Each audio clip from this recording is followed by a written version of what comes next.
It's not my fault. It's not my fault. It's not my. Naren stopped his mantra and his eyes found the man whose fault all this was. The person was the true architect of the chaos, the personification of evil that felt more sinister than the nether. Legris Damien. Don't look at me that way. Isn't this a result of our efforts? The one he had once called his best friend said this to him with a twisted grin. This isn't what I wanted. You lied to me. You. I thought we were friends. Ha ha ha, well. I guess that's one way of putting it. You bastard. You and Seal tricked me. You, why? It was unavoidable. I don't care either way, but apparently, she's the one who wanted this outcome. Rho Alpha D Alpha. En nu What exactly could he benefit from this chaos? Seal, the madwoman who was in love with the nether, was reunited with her master. But what of Legris? Why? Well, the work is done. Sooner or later, I'll get what I want. It's a shame, though. This world is doomed. What did he want? And no. Yes. The nether is here, after all. It's only a matter of time. Naren could only shudder and wither away as he felt even more despair. He cursed himself, regretting everything he had ever done. How he had joined the nether cult and rose to the first seat. How he'd participated in the massacre of the Midas race. How he'd helped gather all the arcanas to bring about the very end of everything. The world. Existence. Himself. Everything was going to end. Millions of thoughts echoed in his mind. However, out of the many emotions that consumed him, two remained the strongest. Regret, and hatred. Naren raised his head and his pure black eyes slowly showed a glimmer of light. I won't allow it. Suddenly, the entire area was enveloped in white light, and the shock was enough to send ripples of distortions to every corner of the world. He finally caught the attention of both the nether and Legris Damien, both of whom reacted with immediate precision. Naren had now become a threat. And not just any kind of threat. It was the only threat that could stop what was happening, the only kind that existed in the world. It was the power of the singularity, Naren Khalid. Asterisk. Asterisk. Asterisk. After I killed you, I defeated the nether, and orchestrated all of this. The majestic Naren spoke with a smile. I admit, it's a bit elaborate, but, what can I say? It was the only way. Legris, all of them could no longer hide the emotion that accompanied the sight of Naren's awakening. But now, I'm counting on Jared to stop the nether. After all, that's the reason why he's in this world at this time. With that said, Naren's focus went to the horde of Legrises that existed in this realm. The time of reckoning was already at hand, and it was inevitable. Everything had come to the closing act. All I need to do is take care of the cleanup. Asterisk. Asterisk. Asterisk. Chapter 784. A place was shown. It transcended all forms of description. Words weren't sufficient enough to encompass the nature of this expanse. Before the concepts of color, shape, size, and other forms of imagery existed, this realm already did. Dwelling out of such bounds, it remained. In this place that had no explanation, a young man stood. He had black hair and his likeness was that of an adult male. He had blue eyes, and his face was something to behold. His tall stature and his well-balanced physique would make him a catch anywhere. However, this young man appeared troubled. Why wouldn't he be? He was in a place that even he could not explain. He could not explain where he was, and neither could he comprehend how he got there. Confusion, mixed with a bit of fright, enveloped him like a blanket. Thus, he stood still, waiting for answers. Where am I? No one responded. What am I? Answers did not come.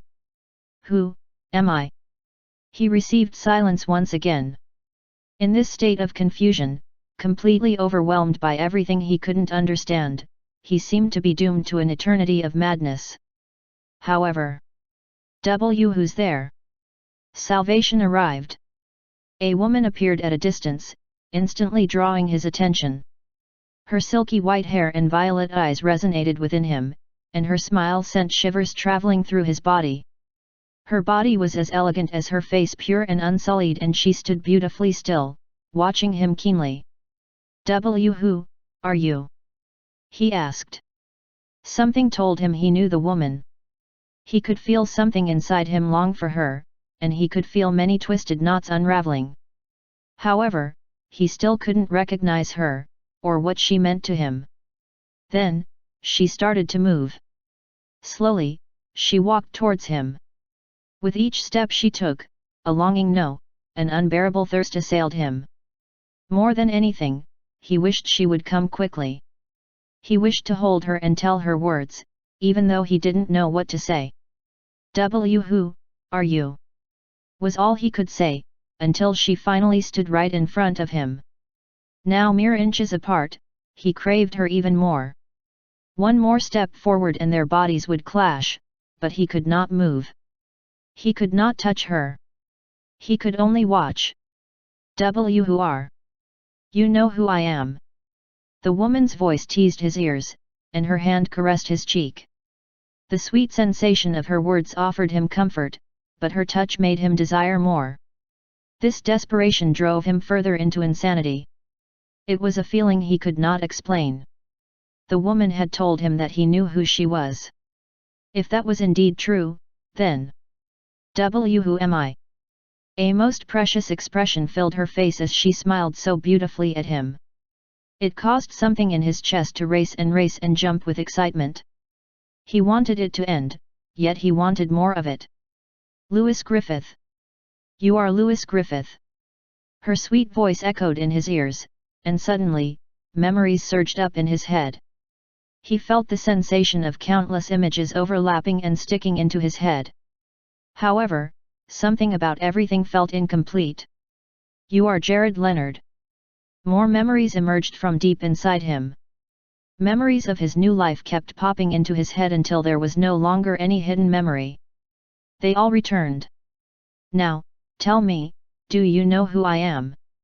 At this point, Jared, also identified as Lewis, nodded.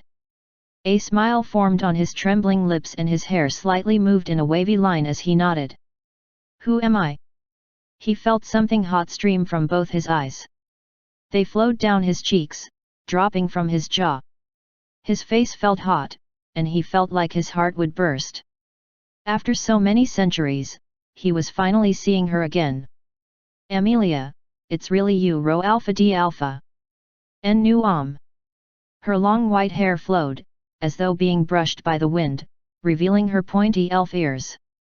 Yes, Lewis. It's me. Standing face to face with her, after so many years, there seemed to be nothing left for him to say. Or rather, there seemed to be so many things to say that his mind was too muddled, leaving him with no words to express himself. He had never felt so frustrated. Amelia. After trying so hard to initiate a conversation, but failing woefully, Lewis could only arrive at one conclusion. I'm sorry. More tears fell from his eyes as he stared into her deep violet eyes. It oozed with so much compassion and love that it broke his heart and healed it, over and over again, the more he looked. I made a mistake, and I shouldn't have. I should have returned. I should have come back for you, for our child. I should have. I didn't. I couldn't, you. SHHH. Suddenly, her finger touched his trembling lips, and he found himself growing silent, somber, and calm. I understand. No, how could she accept his apology so easily? Lewis could not comprehend this level of forgiveness. He knew who Amelia was. He loved how pure she had been, even when she had been alive. But, how could she hold such a degree of affection now? But it's my fault you died, and our child, it's all my fault, and I. How long have you had to carry these thoughts? Her question hit him like a sledgehammer. Did you blame yourself for everything, even in death? Do you consider yourself irredeemable? Undeserving of forgiveness? Louis wanted to speak, but he truly did not know what words to utter. What could he tell her? What could he say? I. Your heart's desires were heard when your soul was brought here. There was one person whom you loved more than anything. That one person was sent to welcome you and return you to yourself. Violet's smile widened as she drew even closer to him. That person is me. Ether has sent me here for a reason, Louis. And that is because you love me more than anyone or anything else. His eyes widened instantly. He'd never realized it, but her words rang true in the depths of his thoughts. And that is enough for me. That is why I understand. Because I also love you more than anyone or anything else. More tears streamed down his eyes, and Louis could not stop them this time. His entire being melted in Amelia's presence, and he felt like he would drown in the rush of emotions he felt. That is why you need to stop blaming yourself, Louis. Do you understand? Her eyes were moist. It seemed like she was in pain, just by watching him. That broke him more than anything. There was no way he could cause Amelia pain, not again. I understand. Thank you, for forgiving me. He smiled. Of course. I love you, Louis. And he halted mid-statement. A rush of guilt coursed through Louis, and he suddenly remembered everything that had led up to this moment. It was regrettable, but I can't say those words.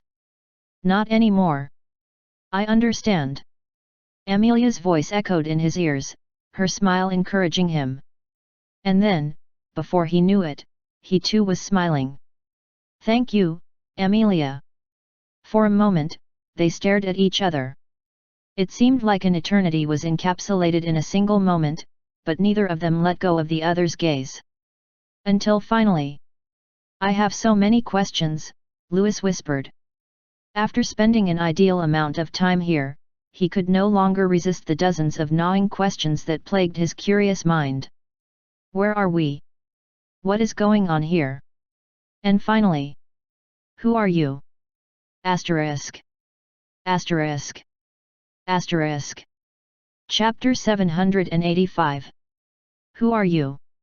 As my voice echoed in the indescribably vast expanse, the white-haired elf in front of me kept smiling. Her clear face depicted no surprise or offense. She honestly looked just like Amelia. However, what do you mean? You're not Amelia. Something doesn't feel right. I muttered, taking a few steps back. I noticed that I could now move my body properly, but now wasn't the time to be focused on such trivialities. So, please tell me the truth. What's going on here? Where exactly is here? And who are you? I was sure I died at the hands of the Nether. When all my memories returned, I remembered how the Nether destroyed my body, soul, and all the other duplicates I had made. With my soul destroyed, I wasn't even supposed to exist. Yet, here I was talking to someone who claimed to be Amelia, in a place I didn't know of. Everything felt off. I see. You have an incredible perception. Or, rather, maybe I made an error in my presentation of your lover. She finally admitted to being an imposter. That brought relief, but at the same time, pain. I had truly wanted to be wrong. I had genuinely wanted her to have been the Amelia I knew and loved. That way, perhaps all I had said thus far would have been real. You didn't make any mistakes. I just felt that something was off. Besides, the very fact that you didn't fumble about was a major indication that you aren't her. People aren't perfect, and neither was Amelia. I see. Well said. This lady in front of me didn't seem evil. She also didn't seem to have any terrible intentions. Something within me felt attracted to her, and I honestly felt that she did not mean any harm. However, how could I trust someone I didn't even know? Besides, if I was still alive, then can I return to the normal world? I died, and the people there need my help. Since my soul hasn't been destroyed, then calm yourself. Before I even realized it, her hand was on my shoulder. I didn't even know how she got to me so quickly. It felt as though she had always been there.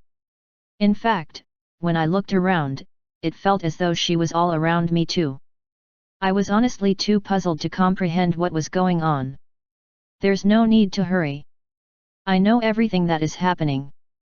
Besides, I have sent a friend of yours to keep the nether occupied at this moment. You know the young Midas, don't you? Kuzan is alive too. I burst out in surprise, my eyes bulging. Indeed. And he's doing a good job at holding the nether at bay. My eyes widened even more as she made that statement. My chest tightened upon hearing that Kazan was holding off an entity as powerful as the nether. Just how powerful is Kuzan? I will decide on whether to return you once we are done with this conversation. You will make a choice, and depending on that choice, there will be a consequence. I could understand her words, but without knowing her identity, or whatever this place was, it was difficult connecting what she was saying to anything coherent. You asked me who I was, didn't you? Well, I am Amelia, and at the same time, I am not. I am the culmination of every soul and entity in this world. I am this universe, this reality, the root of the tree of this reality. As I heard this, more memories flashed into my head, especially my conversations with Solomon, and the discoveries I had made. The more the memories flooded me, the closer I came to the truth. You know who I am, she said. As I looked at her, our eyes connecting in silent understanding, I nodded slowly. It all made sense now. You are ether. The very essence of the world. In response, she nodded calmly. Indeed. Amelia's soul is a part of me. So is yours, and everyone else that exists in this world. I am all of your essences, and everything that has ever existed in this reality rose through my birth. In essence, she was God itself. You're currently in the root. This is the starting point of this reality where everything branches out. Some call it the core of existence, while others call it the world's soul. This is the pivotal point of everything that springs forth, my domain. As she spoke, she took a step back, and suddenly, majestic lights were projected from her. Golden and white fragments of light, like fireflies, danced all around her. Finally, her real form materialized in front of me.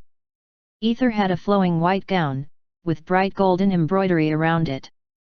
Her skin was pure white, and her hair was bright white.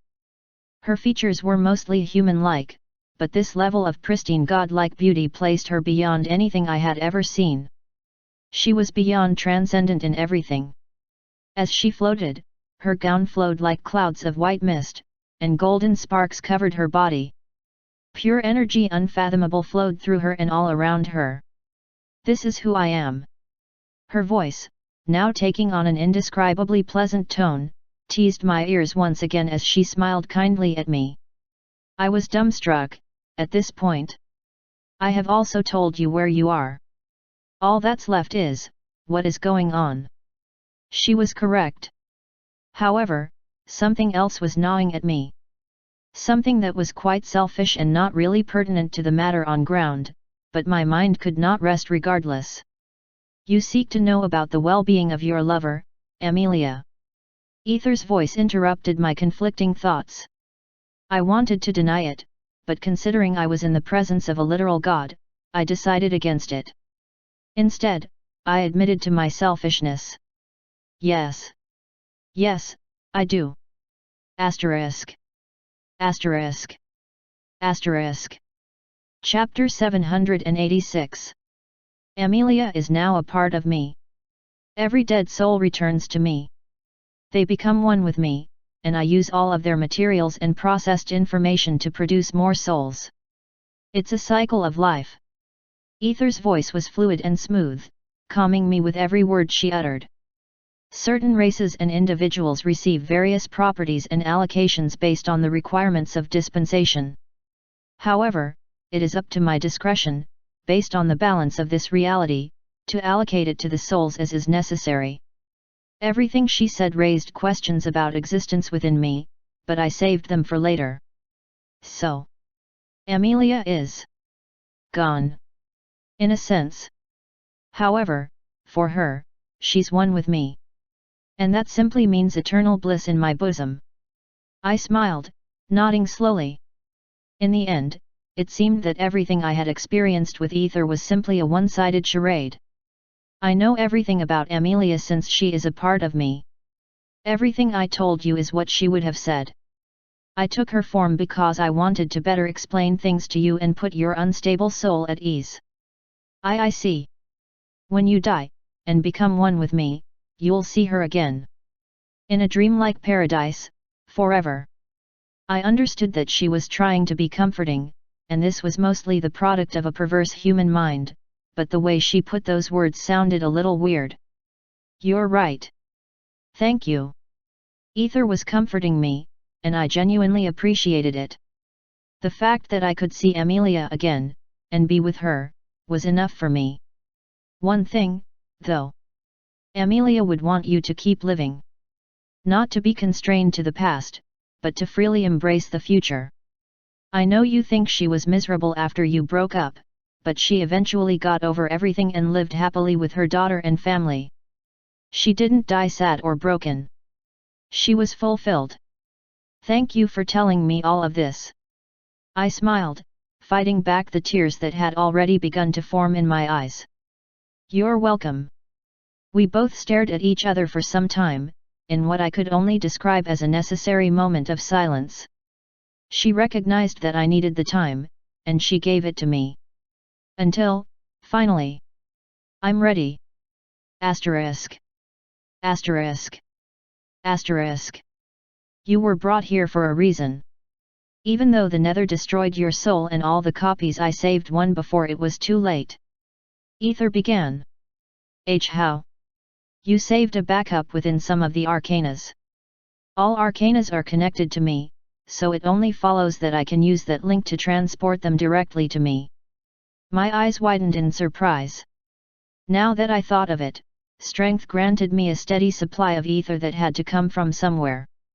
So it was directly linked to her. I had to cut off my connection with the others that were consumed by the Nether before it became too late. In any case, that's how I brought you here. If it weren't for ether, I would be utterly destroyed. Words could not express my gratitude. Your soul was unstable, though, due to the shock. I had to return it to its prime form by resonating with you. That way, you returned to yourself. Understanding all that she told me, I realized the reason for all her actions. Even if I was angry that she had impersonated Amelia, which I wasn't, I could now understand why. Your soul is now in a different form, thanks to my interference. In the past, it had both the qualities of mana and miasma, but after stabilizing it, it has taken on the form of pure ether. She explained to me how mana and miasma were simply impure versions of ether, and how ether was their natural, original, and apex stages.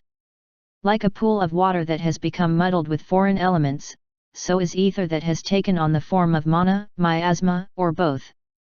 Apparently, only singularities possessed pure ether souls, or those who had attained enlightenment and rid themselves of all the excesses in the soul. But, I am a singularity, right? I didn't have a pure ether soul. I objected. Also, if all souls possess mana, why are there so many inept people? I could never crack that puzzle until I died. Why is that?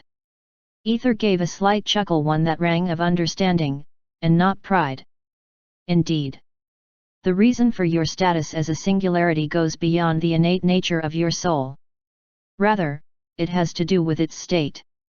I didn't understand the difference, but it seemed I was on the verge of being enlightened. My power still flowed through your soul despite its nature. That's why you survived till now. Besides, there's another reason, and that's the foreign ether that seals your soul from interference or observation. I was more confused at this point. These factors brought about your reincarnation and are what makes you a singularity. She concluded her response to my first question. However, there was still the issue of being inept. Inept people experience dissonance between their soul and body. You harness the power of your soul through your body whether consciously or unconsciously. Ether began.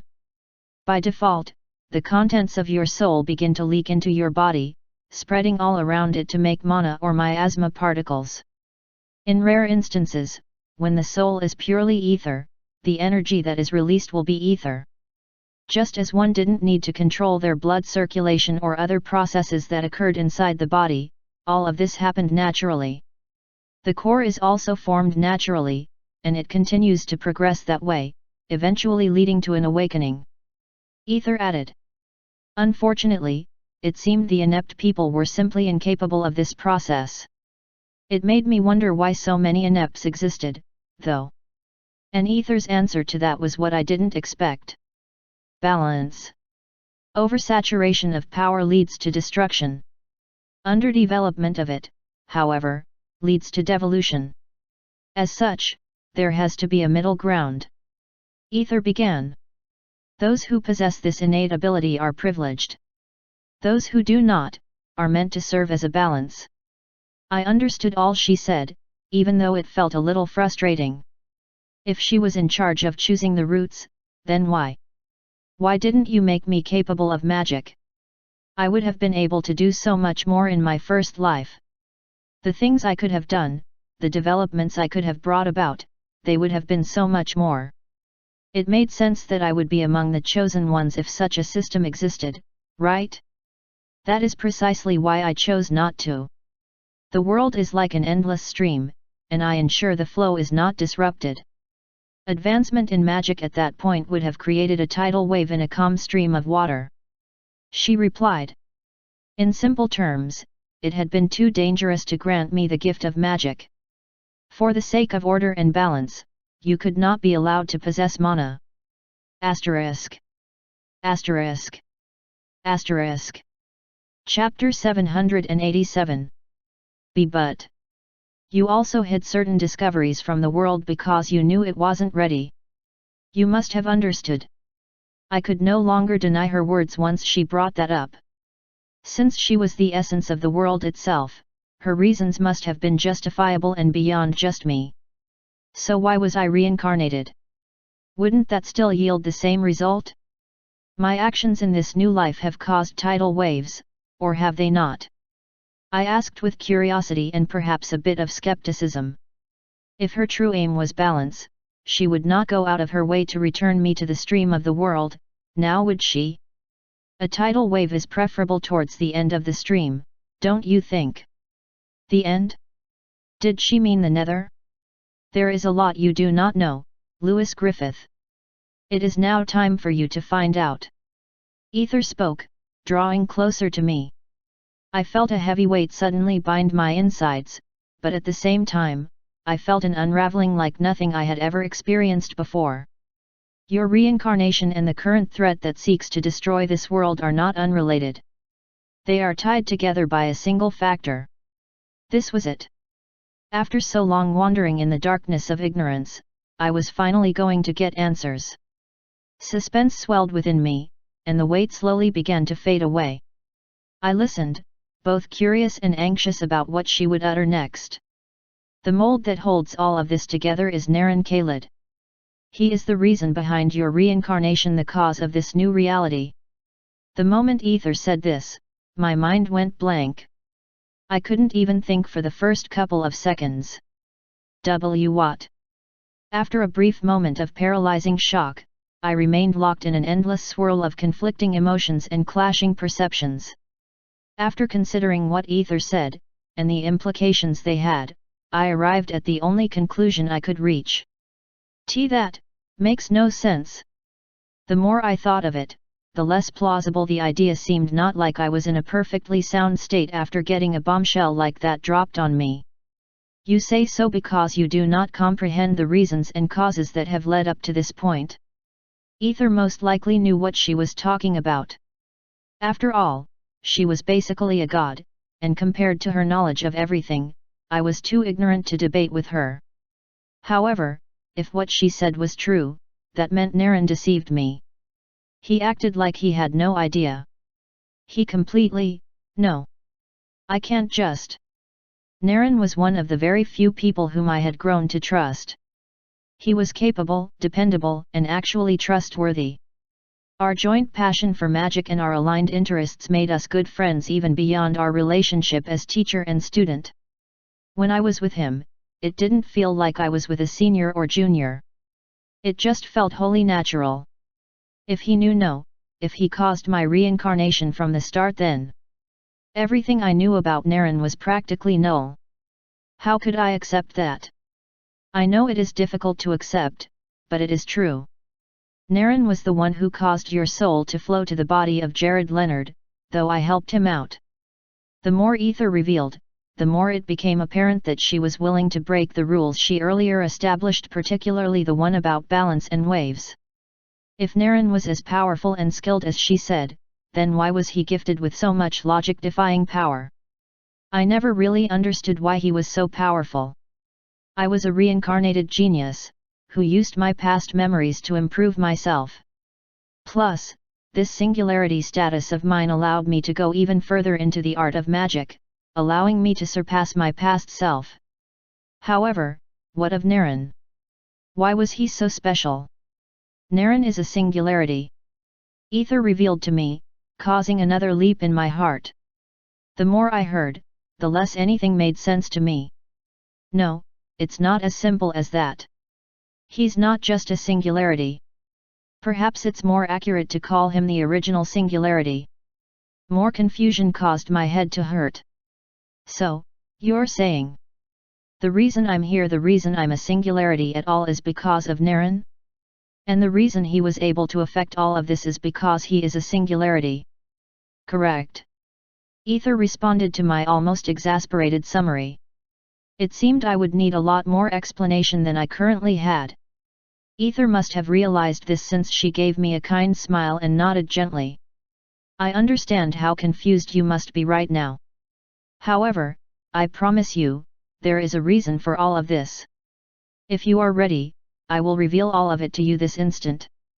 She didn't need to hear my answer to know what it would be.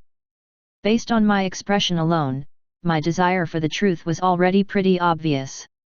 Naren was chosen by me as a singularity, just as I chose Merlin all those years ago.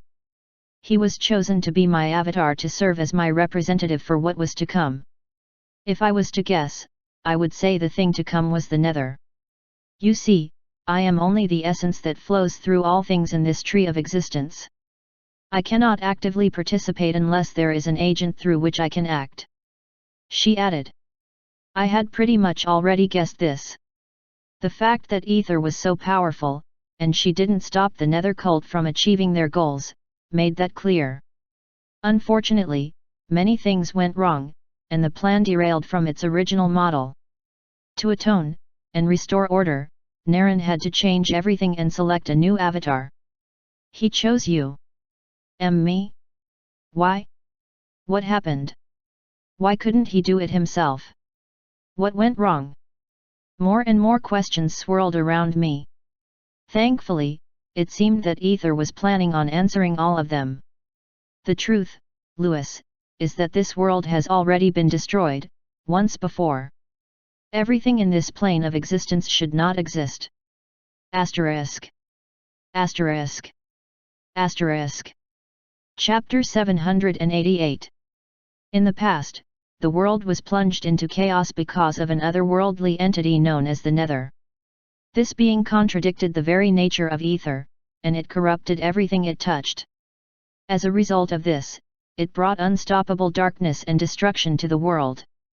All hope seemed to be lost. However, thanks to the bravery and sacrifice of the heroes of legends and founders of magic, the apostles of Ether, the Nether was cast out of the world and sealed away forever. Order was restored to the world, and the nefarious plans of the Evil One were foiled. But, how could they know that this threat would return once more? One equally powerful being, however, was well aware of this. Ether. She knew of the return of the Nether, so she chose yet another for the task. The one whose soul had been blessed from his conception, and whose thoughts far exceeded the realm of reason. Naren Khalid. As one who oversaw the existence of the world, she could see all the branches that sprung from the same stem that came from the root. She could observe all the realities that could spring forth from every singular point. She could see the variance in her tree of reality. Unfortunately, there was something she could not control even if she could see it. Free will. The fact that a person was bound by choice and they could choose the path they would ultimately embark on. In that vein, her new avatar could as well choose the path of evil or that of good. But what did that matter anyway? For every good choice he would make, there existed yet another where he would not make that choice. As long as that likelihood existed, she could prune the undesired choices and ensure the right reality became the central stem that connected the many branches of her reality. However, there existed a major oversight, a problem even she didn't perceive. It existed beyond even the reason of a primordial entity such as herself. It was an anomaly. The singularity known as Naren suddenly became beyond her reach. Something interfered with her supervision and the little control she had over the events. At a particular juncture, Ether became unsure of the safety of her reality. And then, the great tragedy occurred. The world ended, and everything she sought to protect came into ruin.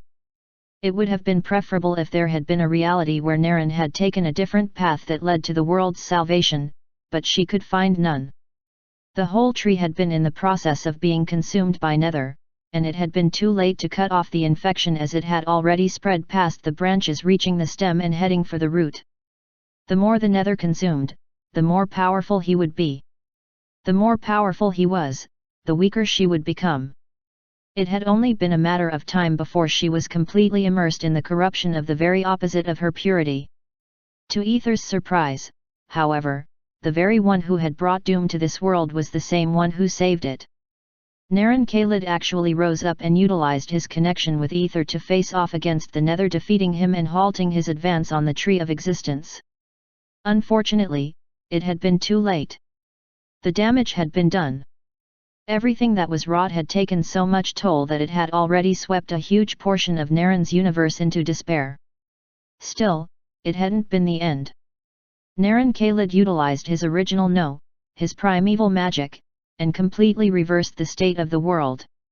He rebooted existence, dating everything back to the very beginning of his conception. However, for reasons known only to him, he chose to erase his memories and seal away the powers of his potential future. He chose to alter the choices he made in the past and instead made unconscious alterations in this new reality. As a result, things became very different in this new world. However, that had still not been enough to stop the disaster to come, neither had it been enough to completely repel the cause of his initial deviation. And, that was why he'd had to bring forth another element. An element that would completely alter his destiny as well as the fate of the world. Asterisk. Asterisk. Asterisk. Of every single soul in history, he chose you, Lewis. He was quite confident that you would be perfect for the role of a singularity. Ether explained. Honestly, after hearing everything, I was too awestruck to speak. I had no idea Naren had carried such a burden and that even he did not know the effects of his past, no, rather his future actions. Why would he choose me? I asked in a whisper. It is as you said before. No one is as gifted in the art of studying magic and as passionate in the art as you. You might consider yourself similar to Naren, but you have no idea how different you two are. He knew he couldn't fulfill it alone, so he chose you. Despite all the overwhelming information, I finally understood something crucial. Something I had been feeling for some time now. I am not that special. But at the same time, I am. Even though I hadn't been chosen by the essence of the world, I was the one selected to save it, to save everyone. It was something I had to accept, despite all my questions and reservations. May I ask more questions? It's about everything you told me, but less about my reincarnation. Ether nodded slowly, her face a gentle stream of light. Based on her tale from earlier, the stakes seemed much higher than the effects of the Nether on my world. It seemed far more serious than that. The Tree of Existence, what exactly did that mean? These branches you referred to in your story. They're what exactly? I had to know. Asterisk. Asterisk. Asterisk. Chapter 789. What did Ether mean when she called herself the essence of the world? What was the root of existence? And finally, this great tree, and its many branches, what exactly did they represent? These questions kept swirling around in my mind as I tried to wrap my head around the truth about Naren, and the world that was. Your reality is a stream that flows into a much larger sea that is connected to several others. There are immeasurable realities different from yours. Other than this world of yours, even beyond your universe, there exists other dimensions that are parallel to the one you know. What? My mind nearly exploded upon hearing all of this. According to Ether, we were just one of an infinite system of existence, a single branch in the tree of reality. It was fascinating, a new concept I had never even considered in all of my life. This truth contained infinite possibilities. There was now so much to explore. The unknown seemed much deeper than I thought. It seemed I hadn't even begun to scratch the surface of magic at all. This had to be something one could only see when they had access to the root. This is. Wasn't this supposed to fill me with despair? The very idea that I was nowhere close to solving the secrets of the world? That I was simply something as insignificant as a speck in a branch that expanded into infinity. Wasn't that supposed to be depressing? Yet. This is amazing. I can't believe this.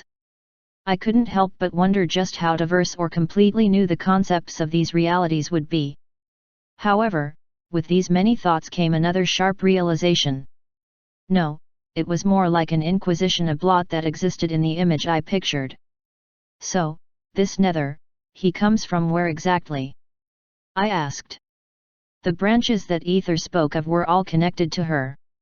She seemed to be the origin of pretty much everything that existed. But, what about the Nether? I never said there was a single tree, did I? My eyes bulged the instant Ether said this. Did this mean that there are two primordial trees that spring from origin? The tree of life, the one I govern, and that of corruption, which is ruled by the Nether. Life and death. Good and evil. Light and darkness. Just as these elements contradict each other, our trees cannot coexist, and are in always conflict. In awe, I silently listened. My mind was ever expanding to this amazing truth, but it seemed the subject weighed heavily on Ether. The smile on her face was nowhere to be seen. The Nether realm of existence is fundamentally different from this one. As a result, we are always and should always remain separate. It seemed the Nether didn't think that was enough. Based on what he said before I was killed, he wanted more. The Nether seeks to consume me and finally reach origin, the source from which we both sprung out. Ether gently spoke, her voice taking on an immensely serious tone. However, my curiosity could not stop there. What exists in the origin? Why does he seek it? At %, and $. I could not properly hear or comprehend the words Ether said. It seemed completely beyond me. Still. What did you say? At %, and $, she repeated herself, but I still could not hear her words. You do not possess enough capacity to hear such truth that exists beyond the primordial. The origin is far deeper and older than even the trees. You cannot know it. Even though I wanted to have more knowledge, it appeared that I was bound by my own limitations. Knowing more than I did was impossible. Any more questions? Ether asked gently. She must have sensed my realization concerning the futility of my curiosity. However, the fact that Ether was still willing to answer some of my inquiries proved that there were things I was allowed to know. And currently, there were two things I was extremely curious about. The original owner of this body, what happened to him in the original timeline? The one Naren erased. My family was very happy to have a brilliant child like me, but I wanted to know what would have happened if I never got reincarnated. Jared Leonard originally wouldn't have had any talent in magic. His constitution barely allowed him to form his mana core until he became 12. Even then, he struggled to cast spells, and it caused a lot of friction within the Leonard household since they needed an heir who could utilize magic. It also caused a dispute between the Alphonse household since the arranged marriage between both families had been for the sake of producing an offspring that could practice magic and elevate the Leonard family's name. Once Ether was done narrating this body's future, I realized that my reincarnation was truly a blessing to my family. Knowing that alone brought me great ease and satisfaction. My mother and my father, they were helped by Naren's actions. One more question. I spoke up, my heart pounding a little more than usual. After all, this was something I had been mulling over ever since Naren was brought up. Since this was a new timeline, there was someone I wanted to know about, most especially his activities in the past. That person. Legris Damien. What kind of person was he before Naren changed the world? I needed to know everything about him. So far, he was the most persistent person I had ever faced. He also seemed to be popping into my mind, and the many things I found out about the Nether lore household as well as the Nether cult seemed to involve him in some ways. Last, but not least, he managed to trap Naren somewhere. There was no way he was one ordinary character. At least, by knowing who he had been in the past, I would be able to determine. I do not know. Ether's words stopped my thoughts right in their tracks, and I let out a whisper of disbelief. This was a being who knew the secrets of existence, who explained primordial truths to me a few moments ago. Yet, Legris Damien's identity seemed to evade her? The man called Legris Damien. I have no idea who he is. Asterisk. Asterisk. Asterisk. Chapter 790. I don't understand. Ether was practically the god of all that existed in this whole tree of reality. If I were to use a word to coin it, it would be a multiverse. She knew of past events and occurrences that would take place in the future. The branching timelines and alternate realities were all within her scope. She saw everything. Yet you don't know his identity? What does that mean? It is exactly as I have said. I bear the records of all that has existed and should exist in this tree of existence. It is both puzzling and perplexing that the one called Legris Damien is not a part of that. Though, there appears to be a plausible reason. From what she said, I was already getting to the same conclusion. He's not from this tree of existence, is he? Correct. He most likely originates from the tree of Nether. As a result, he is not within my scope of existence. Ether knew Nether because of their conflicting relationship. However, it was understandable that she wouldn't know the people who dwelled within his reality. Do you remember when I spoke about an anomaly occurring with Naren? How he suddenly reached a point that even I could not handle.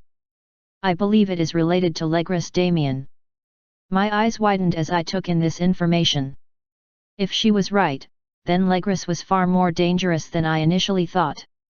He managed to disturb the natural order of things, and it's somewhat because of him that Naren's path became so murky. Indeed. I can only comprehend occurrences and characters within my tree of existence. Once corruption sets in, my senses are unable to perceive them and my power fails. Legris must have interfered with the natural order of things. The how and why is beyond me. Ether appeared distraught, like how anyone would be if they had a little insect constantly pestering them while being unable to detect or stop it. Legris had become a plague that continued to fester as a result of his anomalous existence in her world. But how did he manage to get here?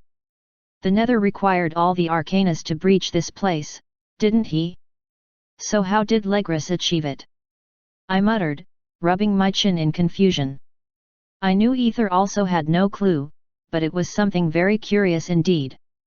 I couldn't shake off the feeling that it was something close, yet far from my comprehension. Lewis Griffith, be cautious around him.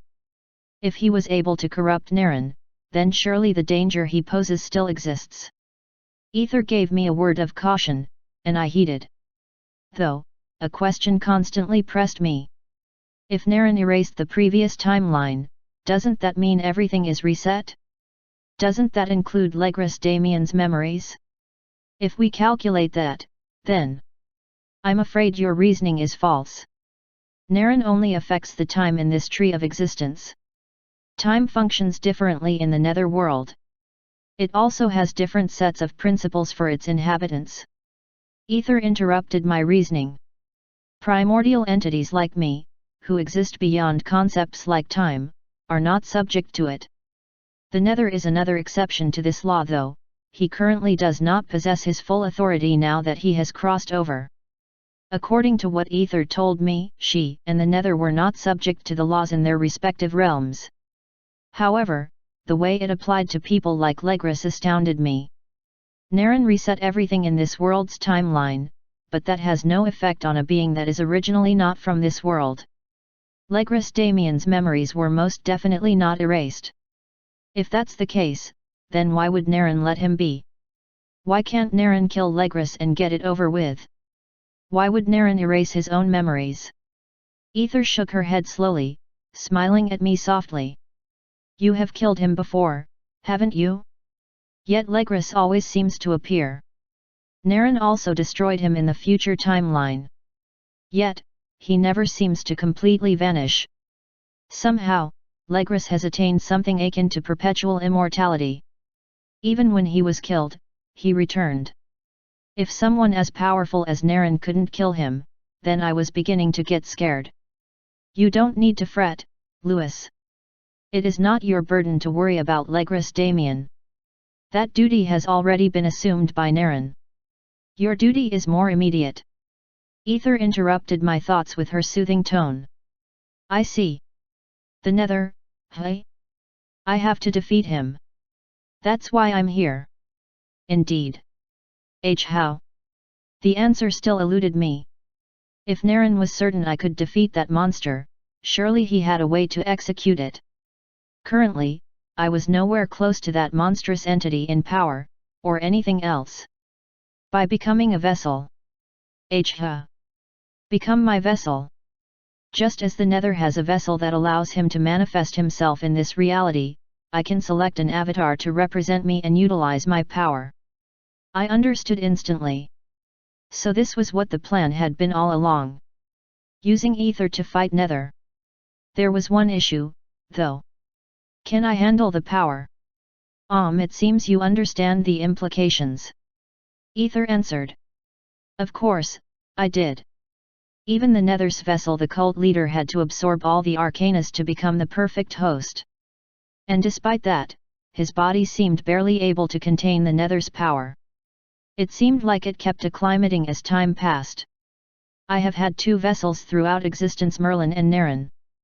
Naren was able to contain my power, thanks to his temporal loophole and magic prowess at the time, and he was also able to reverse the state of this world. It was at the cost of everything, but that was his desire. What about Merlin? I asked with my brows furrowed. Merlin was a completely different case. It will do you no good to compare yourself to him. Ether sighed. In the end, this task is up to you. Silence pervaded the hall, and it seemed Ether awaited my response. What will your decision be, Louis Griffith? Asterisk. Asterisk. Asterisk. Chapter 791. A brilliant explosion detonated in the sky, a mass of both purple and golden colors. As they tore through the very fabric of space above, everything beneath, and even the entire world trembled. This was a clash between two beings with phenomenal power. It was a battle between the Golden Boy and the being of absolute darkness. Kuzan against the Nether. They had been at this for quite some time, exchanging blows, deflecting each other's attacks, and displaying even more abilities to defeat their foe, yet it always ended in a stalemate. You're annoyingly persistent. The Nether stated, floating in the air as his majestic form warbled. He had been 5 meters tall when they had started their battle, but now Kuzan could already see some changes. The Nether was at least 2 meters taller now. His power kept rising as time went on, and the young Midas wished his power was the same. Unfortunately, that wasn't the case. A few more exchanges, and he'll be stronger. Kyuzan thought to himself, narrowing his eyes as he watched his opponent prepare the next barrage of attacks.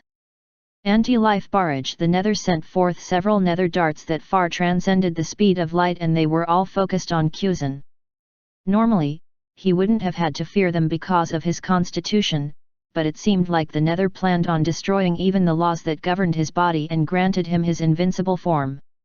At the moment, the nether couldn't achieve such a thing yet, but Kyuzan wondered if that could change in the nearest future. Let's not think too hard about this. In a burst of glorious light, he destroyed all the projectiles, instantly rushing towards the nether in his golden form.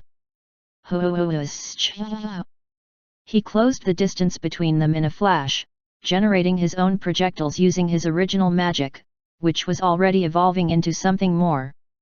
Arrow of destruction, he whispered.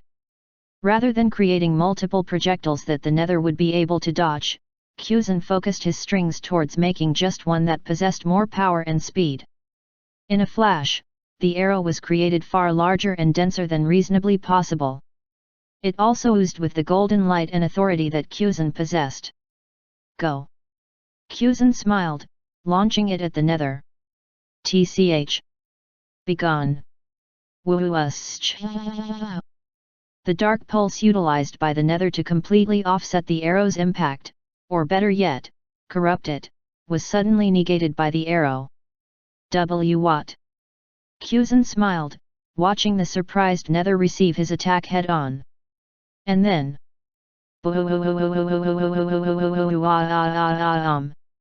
The highly dense burst of energy sent the nether flying upwards and detonating beyond the clouds.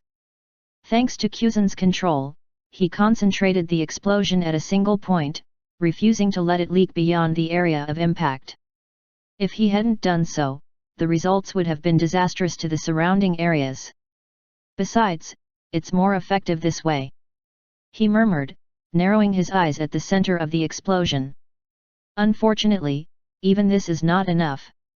Just as Kyuzan began speaking, a far more powerful and larger nether emerged from the destruction. The power he was oozing seemed to have quadrupled, and his size was now 9 meters tall. His glowing purple eyes watched Kyuzan, both with irritation and excitement for what was to come. Several tendrils danced in the air around him, waiting to be launched, and several other orbs of dark light also floated within his vicinity. In terms of power and pretty much everything else, Kyuzan could already tell that he had been surpassed. The nether, which kept evolving, had finally reached another precipice. It was a point that Kyuzan could not attain, at least, not in this state of his. Looks like this is it for me. He smiled, casting a brief glance at his allies fighting against the other enemy. It seemed they were having the upper hand there, and it was only a matter of time before they achieved victory. In that case, since they were trying their best, how could he throw in the towel now? You dare look away in my presence! The nether's voice shook the very air, and his presence caused thundering storms above to begin to brew. Nether permeated their surroundings, and while Kyuzan's ether was enough to fight off the corruption around him, he could not stop everything. Not with the kind of strength his enemy possessed. Time to conclude the theatrics. Young Midas, your power is impressive, but unfortunately for you, this is where you die. The nether raised his hand, and above it emerged a dark orb, coated in purple light. The orb suddenly developed a ring around it. Essence of Dark Return. The nether spoke, ready to launch this new spell at Kyuzan. Whether or not the boy could stop it remained a mystery. Die! The orb didn't need any form of speed to close the distance between it and Kyuzan. It simply appeared before him. And then... Like a balloon, the ringed orb expanded, consuming Kyuzan and the space around him with its malevolent form. As soon as it did that, it compressed slowly, growing unstable as purple light radiated all around it. Implode! The nether grinned. Hardly making any sound, the dark, purple orb contracted and then emitted a strong black and purple light that shone brightly across the area. This implosion was to cause everything it consumed to be completely broken down by its darkness and ultimately destroyed. That was the nature of the spell. And yet, why are you still alive? The Nether's eyes widened as he looked at the boy called Kuzan. No, it wasn't Kuzan he was staring at. It was the entity beside him. There was another being that was completely shrouded in light from his form, to the energy around him. His entire being glowed with white light and his hand was on Kuzan's golden shoulder. You should be dead. Asterisk. Asterisk. Asterisk. Chapter 792. It took you long enough. The young Midas smiled, glancing beside him to see the friend he'd supposedly lost. Tension was still in the air, but something was different about it. Despite the strong pressure the Nether exuded, it felt like nothing when these two stood side by side. Well, better late than never. Both the white being and Kuzan remained unscathed from the implosion that would have ultimately killed them. And now, they were both smiling. I made sure to destroy your soul. Ah. I see. Ether intervened. Why is she so invested in you? The Nether's eyes narrowed, and he seemed to be clenching his teeth. He didn't look too pleased, and the climbing rate of his power was enough to attest to that fact. He's stronger than I remember. The being in white light muttered, the energy within and around him coalescing in one spot as it grew more and more stable. Of course. And you know why? Kuzan replied. A brief moment of silence, mixed with uncertainty, spread into the air. Both sides, light and darkness, stood still to observe the one opposite them. Are you ready? Kuzan spoke, his eyes still on the Nether, as his friend cracked his knuckles. Haha, that's a strange question. A grimoire suddenly appeared in front of him, and what seemed to be a staff of pure light manifested in his hand. A large mage cloak covered his body, and a hat of the same aesthetic floated on his head. All were in pure white, with golden designs marking and outlining the edges and center. Jared Leonard, in this form, was heightened beyond imagination. Why else would I be back? Asterisk. Asterisk. Asterisk. Moments earlier. Within the world that transcended description or comprehension, Jared in the form of his past self, Lewis, stood before Ether. He had just been told to make a choice, one that could ultimately destroy him due to the intensity of the power he would have to channel. If I do this, does it guarantee everyone's survival? He asked the celestial entity before him. It all depends on you, and how much power you can control. According to her explanation, even the Nether only possessed a fraction of his true strength.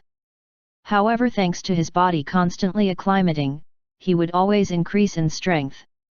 The same applied to her, even if she chose Jared to represent her. If you work together with Kuzan, though, the chances of your success will increase. Then, how do we stop the Nether for good? Jared asked, curious. You'll need to possess more energy than him, and then pry open his dense body to retrieve all the arcanas. Finally, you'll have to reopen the gate and send him back to where he came from. As long as he returns to the Nether realm, this world will be safe. It sounded difficult, and it was going to be his hardest mission yet. However, Jared felt a little uncomfortable with the plan as a whole. Is there really no way to destroy him? He's a constant threat to this world. Destroying him for good seems like the most reasonable solution. It's impossible to destroy him. You'd be better off sealing him off. Ether sighed, shaking her head slightly. If this was what the god of his world said, Jared had no choice but to concede. Still, one other thing remained on his mind. This plan of yours, is it possible for me to revamp it? Revamp in what way? A smile formed on Jared's face. He looked like someone who had just found the perfect plan. Instead of struggling to pry open the Nether to gain access to the arcanas. Why don't I just make new ones? Since Seal was able to make them, nothing was stopping him from doing the same. You know their structure, and you also have the power. If you use me as a channel, we can create new arcanas.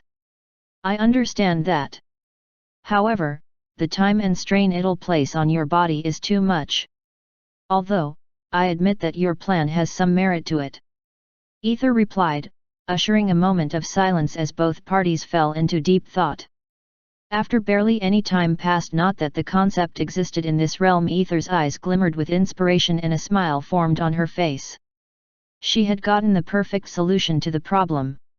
How about we reach a compromise? And with this compromise reached, both parties decided it was time to begin Jared's comeback, as well as the power of Ether in its purest form. The comeback of Ether herself. Asterisk. Asterisk. Asterisk. What's the plan? Ether told me you both cooked up something. Kuzan said, prepared for any moment when the Nether would choose to strike. I do. And it'll require all of us. Jared's gaze moved towards his friends and allies who were too busy fighting Seal to even notice his return.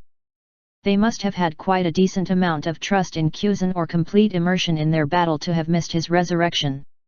Don't tell me, it's the power of friendship. Kuzan slightly raised his brow, confused by Jared's vague terms. No, not that. It's the power of arcanas. Just trust me. Fair enough. With both of them prepared to take on the Nether, Jared's grimoire flipped its own pages, and suddenly another copy of him appeared out of nowhere. Neat trick. Kuzan commented. Thanks. Picked up a few things on my way back. Now then, let us begin. Both the false Jared and Kuzan charged directly at the Nether, who was already preparing multiple copies of the orb he'd used moments earlier. The original Jared, that is.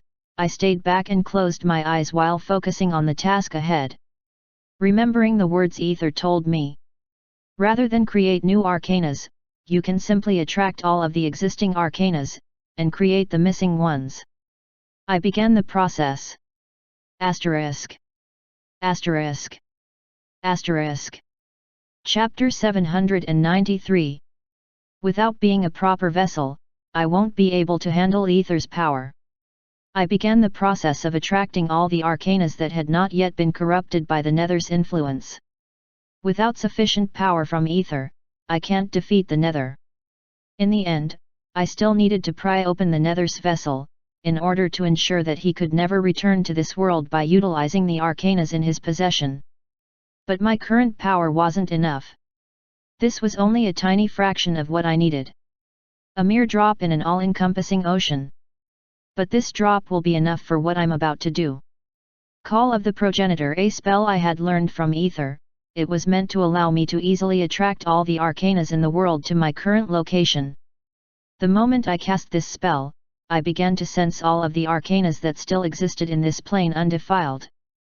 The Magician. The Pope. The Lovers. The Chariot. Justice. Wheel of Fortune. Strength. The Hanged Man. Death. The Tower. The Star. The Sun. Judgment. 13 of them, hey. I smiled to myself. That took over half of the burden from my shoulders. In the process of scanning the world and resonating with these 13 arcanas, however, my attention was brought to some rather interesting observations. Some arcanas are still in use. Maria is utilizing hers, and so is Ilrich. Those fighting Seal are using theirs as well, albeit to a limited degree. Even Jane was still using the Hanged Man in her office, even though the project was supposed to have been completed. And then, there's the lab. My senses went to the structure that belonged to Carla. It had been long buried under the sea of destruction, but it was still sturdy enough to not be destroyed. I could sense the lover's arcana within it. Carla. Before arriving here, Ether put me up to date about everything. She showed me how the martial blade god sacrificed himself in a battle against the Nether. It was fortunate that he left behind his arcana, though I suspected that he must have known we would have use of it in his absence. However, the most concerning incident was Carla's abduction by the Nether. The nether took her, no doubt. Ether did not know where, so it had to be somewhere only he could access. The nether realm, most likely. Let's not get distracted, I told myself. I had a mission, now that I was back in this world as Jared Leonard. I had to defeat this evil monster that sought to eradicate all of existence. Once I obtain all the arcanas, I'll be able to access the nether realm too. I'll be able to save Carla. Having that thought was enough to give a final push to my resolve, and I completed the spell. Instantly, a white cocoon shrouded me, keeping me in its warmth. I could feel countless energy sources lunging at me from various directions. It was only a matter of time before the existing arcanas arrived, meaning I had to create the remaining based on the time I had left. Let's trust in Kuzan, the duplicate, and everyone else. I'll be back soon. Asterisk.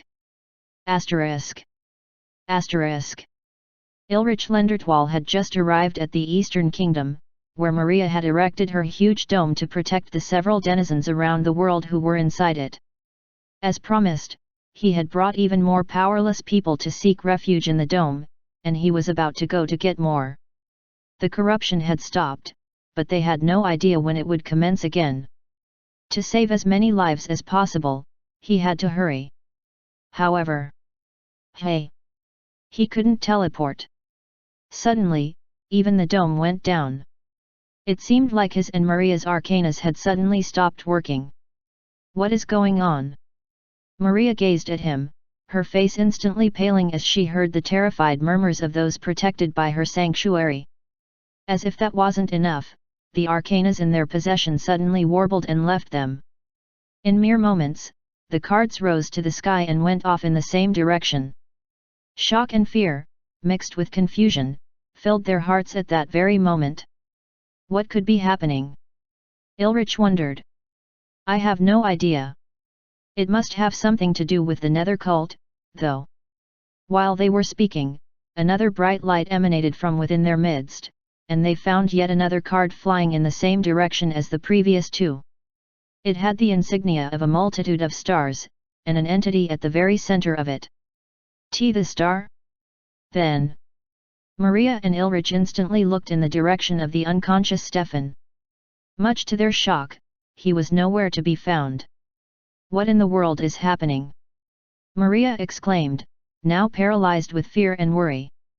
Not only had they lost their greatest source of strength and protection, but now even the prisoner had managed to slip away. Locked in mystery and fear, they pondered what to do next. Asterisk. Asterisk. Asterisk. You persistent rats!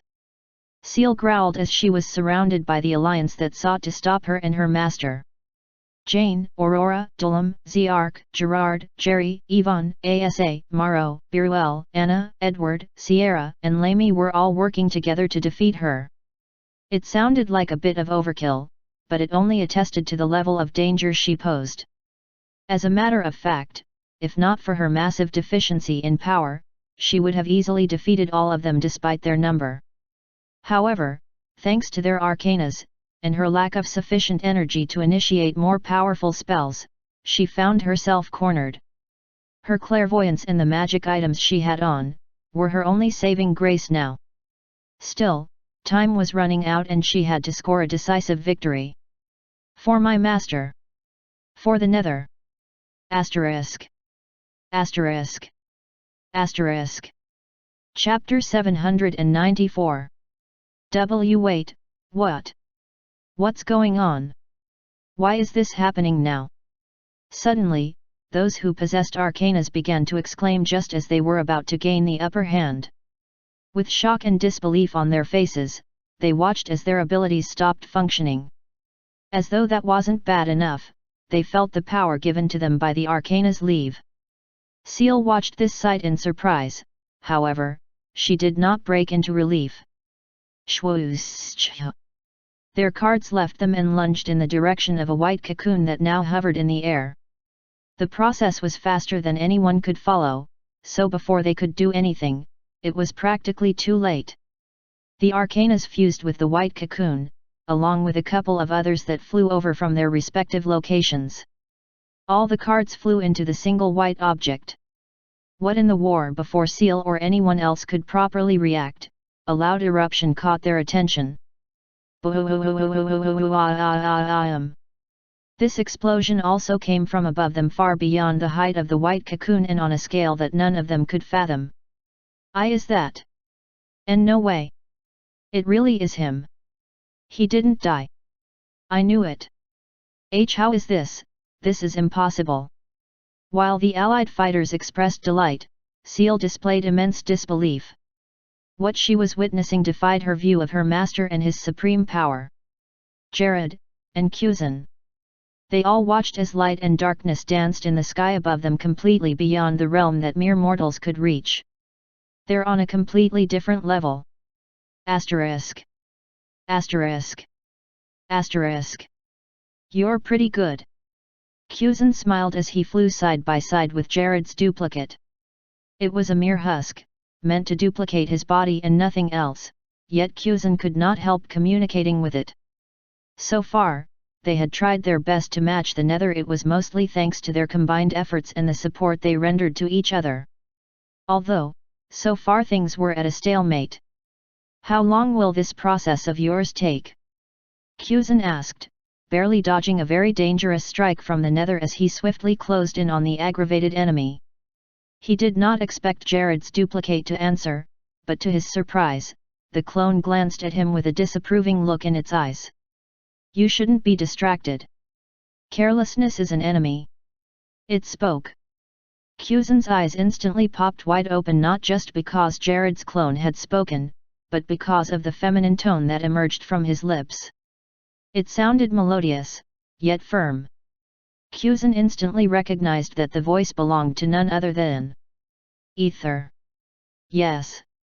I have decided to control this form in order to offer my help.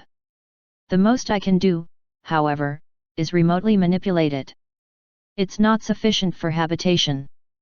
Kuzan's smile widened and his expression brightened instantly.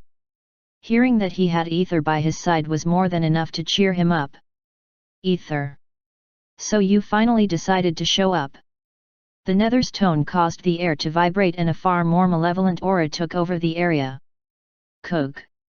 Kuzan felt a force pushing him back, but he quickly regained his composure as he stood beside Ether's bright form, or rather, her manifestation in Jared. I will not allow your will to come to pass. Her voice echoed from Jared's lips, and her bright golden eyes shone with determination. That vessel is too weak. I grow stronger with every moment that passes. Even if you stall, there is no point. Almost immediately after he spoke, his power climbed to yet another degree. He's already stronger than the both of us, and it's difficult to keep up any longer. And Ether's eyes narrowed. Isn't it ironic that the essence of hope and light is being pessimistic? Kuzan responded with a smirk to hide his own nervousness. I am not the personification of hope or pure light. Despair exists in this world, and so does darkness. I am all of those things. However, I also represent the natural order of things, which ensures that hope triumphs over despair, and light over darkness. I am balance. You are a fraud. The nether interrupted with a menacing cackle. Your so-called balance is flawed and you know it. You are only one side of the coin, while I am the other. He added. The one who actually seeks balance is me. What you seek is the destruction of all that exists in your selfish pursuit to be whole. That is not balance at all. It is simply chaos. Call it whatever you want. No one will be around to complain once I get what I desire. The nether's grin grew wide, and he immersed himself in his growing energy, while the power of his adversaries kept getting smaller in comparison. However, Master, that strange cocoon is taking in all the surrounding arcanas. I fear they may be up to no good. Seal's warning was enough to snap the nether out of his arrogant rants and break away from the distraction that both Kuzan and Ether tried to offer. You! He growled, instantly shooting his attention towards the cocoon. What are you up to now? He knew it was impossible for them to seal him away without the power of all the arcanas. However, the Nether was also well aware of the fact that it was possible to duplicate arcanas if one had enough power. The fact that so many arcanas were gathered in a single location already meant that something was definitely wrong somewhere. He could not allow it. Stop the Nether with all your might. Make sure you protect Jared. Ether spoke, swiftly moving Jared's duplicate to intercept the incoming Nether. Get out of my way. Instantly utilizing an overpowering pulse, he instantly pushed the duplicate body out of his way, overwhelming it with corruption so that it disintegrated. Kuzan appeared before the Nether next, his eyes blazing, and his will unmoving. Once again, he faced this creature of darkness, but now he was at a disadvantage. However, that didn't deter him from his mission. No way are you going past me. Asterisk. Asterisk. Asterisk. Chapter 795. The blast of Nether disintegrated the surrounding area, turning it into nothing but dust. Fortunately, Kuzan remained intact. I can't get too close to him because of the surrounding Nether. Even though he technically can't harm me, I can't stop him. The most disturbing situation, however, was that time was running out. I can't maintain this state forever. I also don't know what to do until Jared returns. After considering his predicament for some time, Kuzan made up his mind on what to do. He decided to stop thinking. Screw it. Let's just give it everything I have. In an instant, several golden threads manifested, forming several different things. From blades to beasts, these creations of Kuzan each possessed enough dense ether to cause massive damage. Pouring his power into these took a huge strain, especially since it was instant. However, Kuzan kept making them. Fire. Several dense artilleries were fired at the approaching Nether, but they bounced off its dense layer of Nether, as even more were fired. Kuzan's plan was to wear down his defenses by keeping up the destruction. And the plan worked. After some time, the dense shell of Nether broke, and several more of his attacks pierced through, hitting the Nether consecutively. This chain reaction caused a massive explosion to occur and it kept expanding, devastating the entire area in the process. Until enough. A more powerful dark wave swept the explosion away, revealing an even more powerful version of the Nether. Shit! Before Kuzan could say or do anything more, the Nether approached him and grabbed him by the throat. Rho Alpha D Alpha N Nu Cook. You little insect! The Nether growled, tightening his hold on Kuzan as he glared at him. Count yourself fortunate that I am yet to be able to corrupt you. In a quick move, he flung Kuzan away, sending multiple blasts of Nether to keep him busy while he lunged for the white cocoon. I can't sense anything within it. Strange. The Nether thought to himself, approaching it in no time. Whether or not he could sense its activity didn't remove from the fact that it was dangerous, though. And with that in mind, the Nether proceeded to destroy the cocoon. But squelch! Piercing him right in the chest was a golden arrow filled with the densest form of ether he had experienced thus far. Gah! Why you? He glared at the boy behind him. Kuzan was currently out of his golden form and now looked like a regular person. He had barely any energy left and it appeared that he had condensed all of his leftover energy into that single arrow. And it worked. TCH. What a nuisance. The Nether shrugged off the ether arrow, fully destroying it with his own superior Nether. Kuzan, already looking plenty exhausted, simply smiled at the sight. It seems I'll need to destroy you first. Fortunately, that is possible now. Pointing but a finger at Kuzan, a dense surge of negative energy gathered at the tip. It warbled in its blackness and shades of purple hue, and the very air shook as a result of its power. Die! Said the Nether. Unable to escape or defend himself against this incoming ray of destruction, Cusin could only think of his friend and the defeat that awaited the Nether. I have done my part, Jared. Now you do yours. He closed his eyes with a smile. It's a shame I won't get to see it. The blast finally washed all over Cusin, consuming him totally in its murky corruption. Having no defense now, he was bound to die Rho Alpha D Alpha N Nu However. Hey! The negative energy was dispelled, and Cusin was safe and sound in his location. A white orb surrounded him, and it had protected him from sure destruction. Before anyone could wonder why or how it happened, someone emerged from the cocoon. Hey! He held the Nether's monstrous hand with his gleaming white one. The cocoon shriveled away, revealing the emerging person in all his glory. He had a pure white, gleaming form with sparks of golden radiation floating around him. With majestic, golden designs on his outfit, his staff, his grimoire, as well as his floating mage hat, he looked utterly majestic. However, that wasn't all. Around him hovered 21 objects, each with varying colors. The objects warbled with energy and seemed to resonate with one another. They also had orb-like contraptions that surrounded them in their respective energy colors. These 21 arcanas floated around the newly emerged person from the cocoon, and something else appeared behind him imprinted with gold on the white fabric in his back. It was a 20-second card. In fine golden print, with marvelous designs surrounding it, the card showed a being who was impaled by a nail and possessed a surrounding robe that floated around it. It was the world.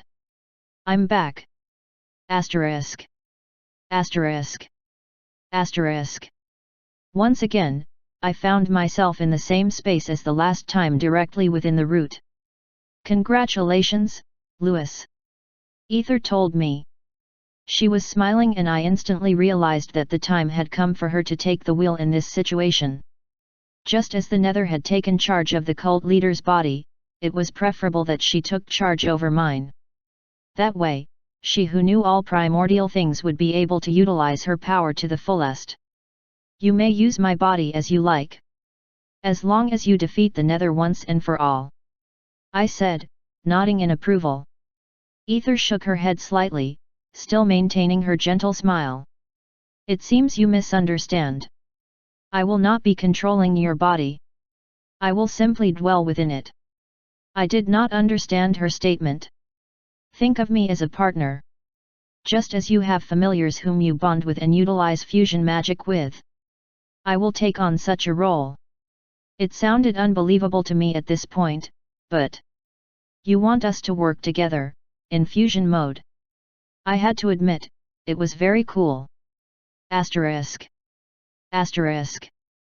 Asterisk. Chapter 796. Which one, are you? As the Nether glared at Jared's new form, he was simply speechless. Looking into his eyes, he could find traces of Jared, as well as the ether locked within that same form. It frightened him.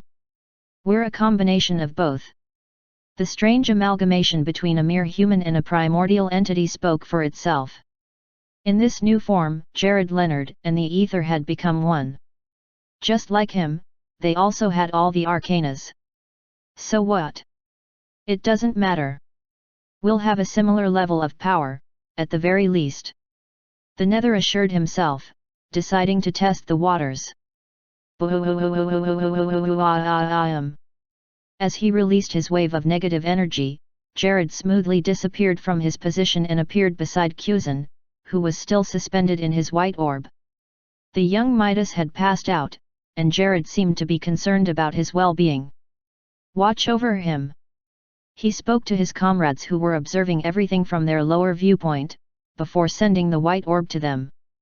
It was insulting to the Nether, but he contained his frustration. Rather, a very suspicious and wary expression took over his face. I'd rather not desecrate this place any more than you already have. There's an entire expanse of space out there. I'd rather do this there. Jared spoke, his tone a little low. And how does that concern me? The Nether assumed authority, despite his caution. He made sure not to show any sign of weakness, even as he observed the kind of power this new Jared possessed. Even if he was at his peak, Jared was still a human vessel. He could not hold too much power. Compared to me, who has acclimated for some time, he just got used to this power. It's my victory. He encouraged himself. I will fight wherever I am. With a speed that not even the nether could explain, he suddenly found himself flying higher into the sky. What? Even though he tried to stop, he found himself unable to. And as soon as he tried harder to break free from the pressure that pushed him upward, a powerful blast from Jared drove him further beyond the clouds. Until finally, they got into the vast expanse of space. You were saying? Jared smiled, appearing before the nether after creating a considerable distance between them and this home world. Tension permeated the void of space as both beings stood opposite each other, having at least 10 meters of distance between them. How did you do it? How did you manage to overwhelm me? We should be equal in strength, at most. The nether asked, his eyes narrowing at his opponent. He was so close to getting everything he wanted, yet these people were getting in his way once again. And now, the ultimate foe was before him, yet why did he feel so stuck? Equal in strength? No, in terms of sheer power, you should still be superior. Exactly. The nether knew that much. So why did he feel so pressured? Why had he been overpowered? It made no sense. However, you're going to lose based on one major factor. Jared's voice suddenly interrupted his thoughts. Spellcraft. The instant Jared said this, the truth became obvious to the nether. All he had to do was take a proper look around him and everything suddenly made sense. Throughout the vast space and even going beyond the stars, the nether could feel energy converging and dispersing. He felt his influence dwindle and also realized that he was being boxed in by the surrounding power. And who was the one that controlled this power? Why you? The nether could already feel it now. Something he hadn't felt in so long. Fear. That's right. Using spellcraft, I can control everything that is made up of ether by utilizing the ether in my possession. Asterisk. Asterisk. Asterisk. The greater the amount of energy one had, the more one would be able to influence their surroundings. Since I had a very large pool now, there was really no limit to my influence in this galaxy at the very least. It felt amazing, being connected to the world around me. I could see so much, it felt beyond incredible. This was my first time out in this void, outside my home world. The fact that so many other planets existed outside of it, as well as the fact that there was even more than one universe, simply amazed me to no end. Still, I focused on the task ahead of me. I would have had to sacrifice my body to reach the level needed to stop the nether, but with this, I only need to draw power from the ether around me. A smile crept up on my face. Thanks to this loophole, I could exceed my limits many times over and overwhelm the nether's current form.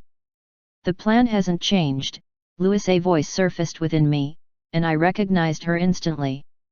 There was no way I could forget ether's presence within me. Besides, she was currently the only familiar I had. Take out the world arcana from him, at the very least. If possible, remove all the arcanas he has. Since you possess equal, no even greater power thanks to spellcraft, it should be possible. Understood. I responded, eager to try out this new power in my possession. I felt like I was at the very summit of magic, capable of bending the laws and being one with the surrounding cosmos. If this had been me in my past life, I would have been more than satisfied. However, I knew better than to simply be content with this. After hearing all that ether had to say about everything, I couldn't delude myself into thinking this was the limit. What was that thing I couldn't hear back in the root? What existed beyond this realm of reality? These other worlds that stretched far into the universe, how did they function? After being granted so much knowledge and power, I realized that there was something I sought more than anything else. More. Asterisk. Asterisk. Asterisk. Chapter 797. I readied myself to begin the fight that would determine the fate of the world. It didn't take me very long. My opponent, the Nether, floated a short distance away, his form now shifting and warping in the void. Clearly, he was trying to evolve once more. Don't even bother. I reached out with my mind, feeling the surrounding energy respond to my call. I began to draw it towards me, coalescing it into a swirling vortex of power around my body. This way, not only my strength, but also my speed, stamina, and everything else about me would improve drastically. I can now fight on equal grounds. I thought to myself. The Nether responded in kind, drawing on his own power to create a vortex of dark energy that seemed to suck the light out of the stars. His darkness was restricted to his immediate vicinity, thanks to the density of ether I made surround him. You once called my spellcraft inferior, didn't you?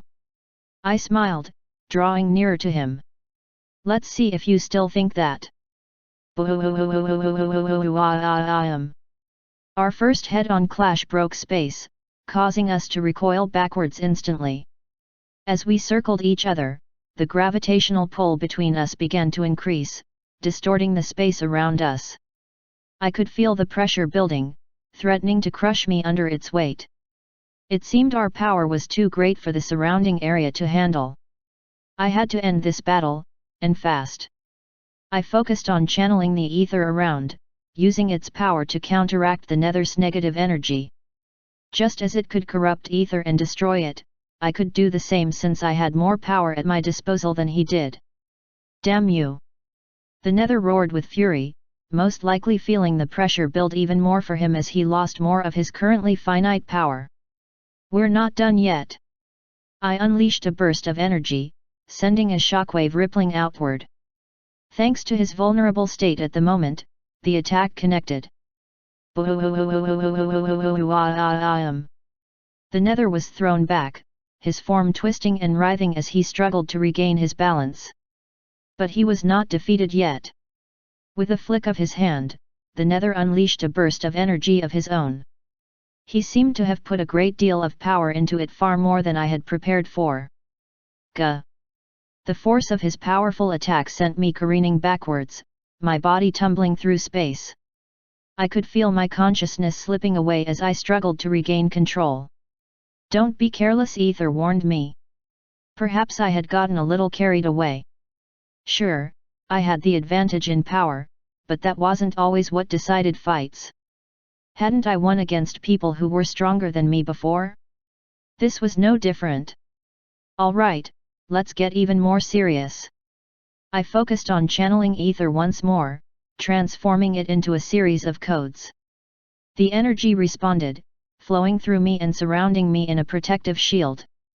Once my defense was settled, I decided to focus more on my strongest suit, and not simply brute force. I had the arcanas at my disposal, after all. Dimensional cage, collapsing star, exploding sun, grand black hole, fallen nebula. I transcribed the spells as ether guided me, flipping through the pages of my book to record them. The space around us was twisting and warping, distorting the very fabric of reality. While the effects of the arcanas couldn't affect the Nether, they could still affect the surrounding area where we fought. As long as that was possible, not even he could resist the power I unleashed. KUK. The exploding sun erupted within the black hole that swallowed him, and a massive ball of heat crushed his dark body. He couldn't escape due to the glass-like cube that surrounded him, which I made very dense with the power of spellcraft. The power of this very world rejects you. My eyes glowed brightly, and every single orb behind me followed suit. You never stood a chance. In a last-ditch effort at resistance, the Nether roared, tearing through everything that bound him. He was going through yet another evolution, but that was going to be his demise. I don't think so. Rho alpha d alpha n nu. Stretching my hand forward, I clasped my fist in midair, or rather, space, instantly halting his transformation. What? The nether's eyes instantly bulged, feeling a shock course through his body no doubt. I have to thank Kuzan for that arrow. A grin formed on my face as I felt the resonance between my arcanas and the ones within the nether. Looks like this is the end. What? How? No way. No. Sending all my arcanas towards the nether while projecting the world in front of me, I sent the surrounding ether flying towards the nether. First, I had to pierce his body to get rid of his arcanas. What better way to do that than to use my own? The inrush of so much energy nearly overwhelmed me, but I kept pushing. My body began to ache, and I could feel it reaching its limit, but I continued going. Stop. Finally, with a burst of energy that seemed to come from the very depths of my soul, I unleashed a final, devastating attack. The nether was thrown back, his dark form flickering and fading away from the host it inhabited. As soon as the nether left the cult leader's body, I got to see how emaciated and utterly disgraceful he looked. His body was barely a bag of bones, and dark marks of corruption pervaded his skin. He looked absolutely miserable, even as his tired eyes stared at me. Kill me, he whispered, feeling the coldness of space course through him in his vulnerable state. Of course, I replied. I was going to kill him either way. No. The misty form of the nether roared as it tried to return to the host that stood a few distances from him. It was too late for him, though. Using my arcanas to resonate with the ones in the cult leader, I generated the ultimate resonating dissonance. In essence, an explosion of sheer power. Asterisk. Chapter 798. The nether was just within range. With him and his host, already trapped within the range of the blast, I planned on completely destroying both of them. I'll eliminate the threat once and for all. The thought of Carla flashed through my mind, causing me to hesitate a little. However, I highly doubted this wicked being would be honest with me about her location. Also, to what end? Why would he even choose to tell me anything?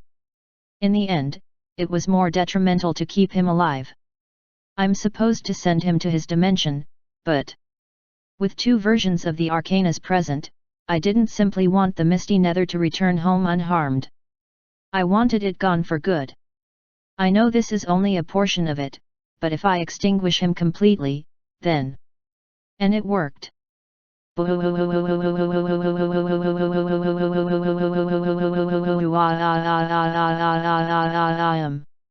The explosion was very compact as I tried to ensure that it stayed within a particular range, but at the same time, destroyed my target. In his misty state, the nether didn't stand a chance at all. It consumed him, the cult leader, and anything within a few kilometers of the center. Of course, I ensured to keep my distance so that I could watch the magnificent eruption of multicolored light. It was beautiful. It's over. I win. I muttered, feeling exhaustion course through me. My glowing white form dissipated, and I could feel my consciousness slowly drifting. Before I completely fell into an unconscious state, I considered it best to return to my home world. I wouldn't be able to survive here for even a second longer if I became weakened to the point of passing out. Lewis. I warned you. Upon hearing Ether's dreadful tone, I paused. Her voice sounded very low, and considering how worn out my body was, it was probably my waning connection with her that was to be blamed. You should have gone with the original plan. I realized that. However, by destroying every portion of the nether that managed to leak through, the results were the same. When weighing the two options, I found it unjust that the nether wouldn't suffer for its acts. Besides, the plan worked. I ensured I calculated everything, and there was no way the nether could survive such a powerful explosion. Phew! My body froze the moment I heard a rough, distorted tone coming from the center of the explosion. I have to thank Seal for this one. My eyes bulged, and my tired body shook a little. I was confused, but the creeping fear began to make me terrified. Out of the dispersing after effects of the explosion, emerged the Nether, in a completely new form. He had a ragged state like the form of a wild monster. His shabby black hair floated above him, and more purple aura coursed through him. To be honest, this seemed like a major downgrade, compared to his previous forms, but he still appeared as menacing as ever. In fact, one could say he looked the most monstrous in this new state. How? Why isn't he dead? What's with that new form? He shouldn't have that. No way. As the Nether cackled, triumphantly emerging from what would have been his end, he didn't pay mind to me, but his current body. This is a far more inferior vessel. It's weaker than the last, and it's unstable with no arcanas. I can only use it as a temporary measure, and I'll have to manage my power so this form doesn't get destroyed. He muttered. His tone cracked and warbled, like a broken source of ominous aura. The Nether he emitted was far less than his previous body, but it was still considerably massive. At the very least, it could still kill me, and everyone else on Earth. You were warned, Lewis.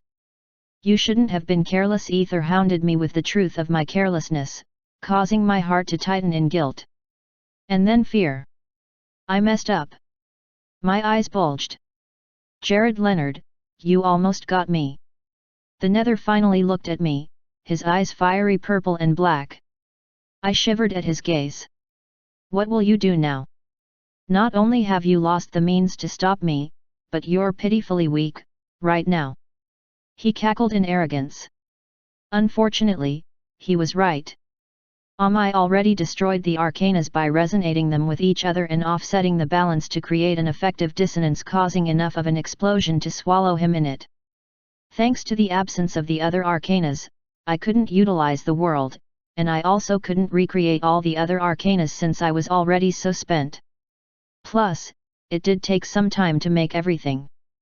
But, I had already calculated all these after effects before, and I'd been fine with everything because of my confidence in the Nether's destruction. It had been my sure bet, and I'd thought that I would definitely win. So, what happened? He mentioned thanking Seal. Did she do something?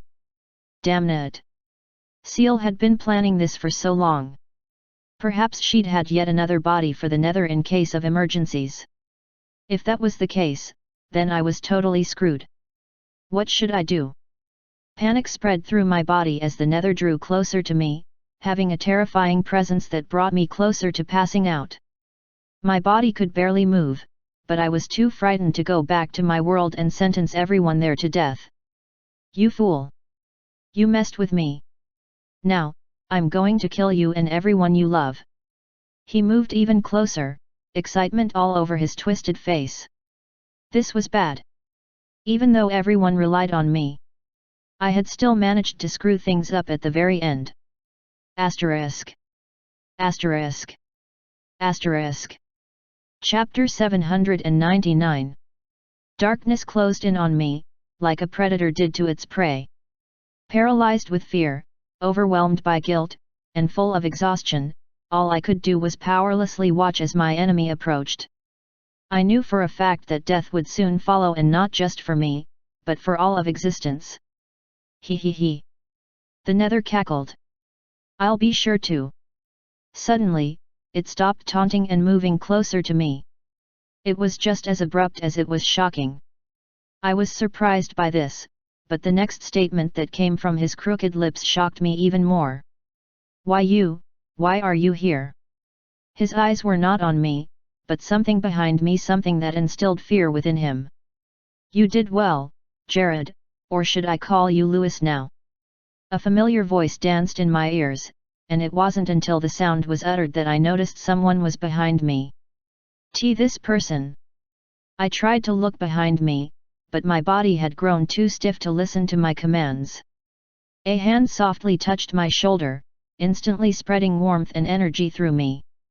I felt this jolt of life course through my body, and I felt good as new, almost as if everything had been reversed.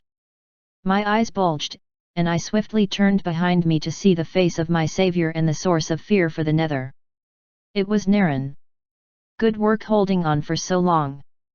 Apologies for being a little late. No, in my opinion, he was right on time. Everything had just been about to go into disarray, but I suddenly felt a tinge of relief. This reminds me of Anne's lark. I thought aloud. Back then, even when I failed to defeat Khan, he came to my rescue. At that time, all I'd felt was relief and comfort that he came to save me and everyone else. However, currently, I felt a lot of frustration. I could have handled it well. Yet, I messed up. Unlike my battle with Khan, I'd truly had the overwhelming advantage in this fight against the Nether. Yet, there's no need to blame yourself. Naren's voice echoed in the vast expanse. I already knew this would happen, anyway. My eyes widened and at that moment I realized something. I discovered that Naren was far different from what I remembered. And I meant that literally. He had flowing white hair, which seemed far more majestic than before, and his pure skin radiated such light and splendor that it made my heart race. His eyes especially drew me in, displaying various colors as he smiled brightly. He represented such purity that I found it impossible to look away from him. You did a wonderful job so far, Jared. You can leave the rest to me. Thanks to his power, I felt just as powerful as before. Sure, I still didn't have the arcanas, but I could still fight. However, I decided to listen to him and watch instead. To my surprise, I no longer felt frustrated by this outcome. Rather, I was curious and trembling with anticipation. A question coursed through my mind as I watched him move from behind me. What will he do? Asterisk. Asterisk. Asterisk. Why is he here? I was assured that he was already dealt with. And he's in that form of his? Damn it! The Nether felt a strong sense of dread as he watched the conversation between Naren and Jared. There was only one reason why the two could freely discuss in his presence, and that was simply due to the power they possessed. Or, more specifically, the power Naren possessed. What should I do now? He couldn't run. He couldn't hide. It would be more than foolish to fight. Should he just give up and try again another time? The Nether was caught between so many emotions, and he felt a very strong sense of frustration. But I'm so close already. Closer than I've ever been. This can't be. He was a primordial entity. The very personification of corruption and chaos. How could he be wary, no, scared of a mere mortal? The answer existed in the rewritten future, how this very mortal had vanquished him. He's dangerous. What's wrong? Not happy to see me? Naren's voice suddenly echoed through the air, causing the Nether to shiver even more. I would have come out to play with you earlier, but I had to deal with Legris first. It's rather unfortunate, but he managed to catch on quickly and escaped before I could completely destroy his limbo. The Nether was well aware of this Legris Damien. He was a special case, something akin to an oddity, even in the Nether realm. About a millennium ago, however, this Legris suddenly vanished, removing all traces of his existence from his tree. And it wasn't just one branch. No, all the Legrises in his infinite branches disappeared. He defeated Legris. The Nether shuddered even more. Now that things have reached the climax, why don't we finish this? Naren smiled, the power within him rising as he spoke. The question of what Naren was going to do assailed him. If it was to destroy him, the Nether was sure that this weakened form of himself wouldn't cause Naren a bit of trouble to destroy. If that was the case, however, wouldn't he have done so already? What are you planning? The Nether asked. You'll see. He simply replied. First, the preparations. With a snap of his fingers, he caused 3 bright sparks of light to appear around him. His grin grew wider and his eyes gleamed with delight. I've missed you 3. The bright sparks of light hummed, and they all fused with him once more, causing a massive change to occur within him instantly. You, why are you going this far? The Nether asked in a trembling tone. The brilliance of Naren's light swarmed the vast space and the pressure outmatched anything anyone had been able to display thus far. Why are you using 3 constellations at once? Asterisk. Asterisk. Asterisk. Chapter 800. Constellations were the most powerful of familiars. There exists a cadre of familiars, ranging from the common grade, the noble grade, the imperial grade, the fable grade, the legendary grade, and the transcendent grade. Out of all these grades, constellations were the only ones in the transcendent grade. The phoenixes who were known to be the most powerful in the world were in the highest level of the legendary grade, and the transcendent grade was often mistakenly attributed to them. True transcendent grades, however, existed beyond the bounds of the world. They existed beyond the reaches of space and were spread across the universe. The myths were made up of 12 constellations, though it was unknown if they really existed. However, if they did, then they would be among the most powerful beings ever to exist. Asterisk. Asterisk. Asterisk. Yet, Naren possessed 3 of them. Utilizing Grand Fusion Mode, he harnessed their power and transformed his already perfect state into an even better one. Libra. Sagittarius. Capricorn. He whispered as he ascended to a new form. He now had flowing white apparel, with what appeared to be a scale floating on his right shoulder, an arrow on his left one, and a majestic incorporeal clock behind him. His white hair grew even longer and a strange design appeared on his face, around his eyes and on his forehead, resembling a universal concept that defied explanation. Finally, in front of him appeared a concept similar to a small universe. It was woven to resemble an orb, but it literally depicted the cosmos, galaxies, and innumerable stars within it. Do you know what happens when you have so much power? Who am I kidding? You definitely do.